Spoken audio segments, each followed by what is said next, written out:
expected turbulence during the flight. We'll update you with the latest arrival information as we get closer to our destination. Thank you for flying Philippine Airlines, the heart of the Filipino. Mabuhay!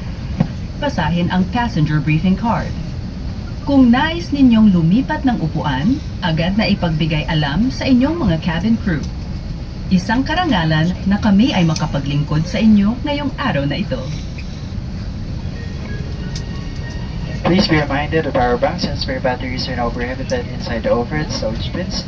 If you have these items, please give them personally or may put them in the seat pocket in front of you at all times. Please wait for the announcement before charging your portable electronic devices, such as cell phones and laptops. Notify your cabin crew if you notice any of their malware sign of overheating of your portable electronic devices or lithium-ion batteries. Thank you.